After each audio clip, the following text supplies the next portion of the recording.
L'expression Djubanti Kom, qui signifie littéralement réconcilier la paix ou retisser la paix en polar, fait écho à un besoin pressant au Sénégal, celui de restaurer l'unité, la cohésion sociale et le vivre ensemble dans un contexte marqué ces dernières années par des tensions politiques, des fractures sociales et des défis sécuritaires. Malgré sa réputation de pays stable, en Afrique de l'Ouest, le Sénégal a connu depuis 2021 une série de troubles politiques et sociaux, les tensions entre le pouvoir et l'opposition notamment, autour de figures comme Ousmane Sonko, ont parfois dégénéré en affrontements violents. La polarisation croissante entre jeunes et élites urbaines et ruraux, modernité et tradition, met en mal la cohésion nationale. Des frustrations liées à la justice sociale, au chômage,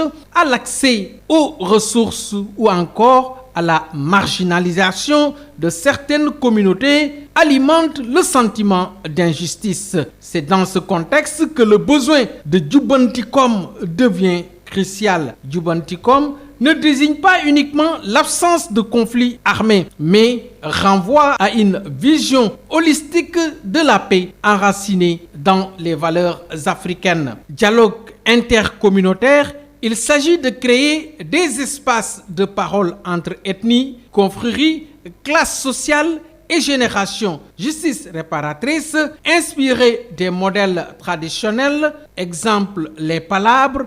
Le processus met l'accent sur la réparation, la réconciliation et le pardon. Culture et spiritualité, les chefs religieux, coutumiers et leaders d'opinion jouent un rôle central dans la médiation et la consolidation de la paix. Le mot Djubanti implique une action volontaire de réparation, de reconnexion, un geste de courage moral et politique. Les acteurs de la paix qui portent le Djubanti Kom, la société civile, ONG, activistes jeunes et femmes s'engagent activement dans la sensibilisation, l'éducation à la paix et les campagnes de médiation. Les autorités religieuses, les confréries musulmanes en particulier, ont souvent agi comme rempart contre les conflits, appelant au calme et à la retenue. L'État, bien que parfois critiqué pour sa gestion autoritaire, il initie aussi des programmes de dialogue national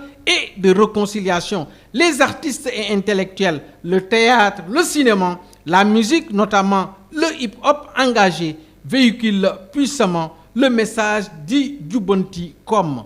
Frein et défi à la réconciliation durable, manipulation politique, certains discours sur la paix sont instrumentalisés à des fins électorales. Méfiance envers les institutions, une partie de la population ne croit plus aux promesses de justice et d'équité. Inégalité structurelle, la paix ne peut être durable sans une redistribution équitable des ressources ni sans lutte contre la pauvreté. Exclusion des jeunes dans un pays où plus de 60% de la population a moins de 25 ans, leur marginalisation est un facteur de tension. Perspectives et recommandations pour que Djubanti Kom ne reste pas un simple slogan, mais devienne une réalité sociale. Plusieurs pistes sont à envisager. Institutionnaliser le dialogue citoyen à tous les niveaux, local, national. Renforcer l'éducation civique et la culture de la paix dès l'école. Inclure les jeunes et les femmes dans tous les processus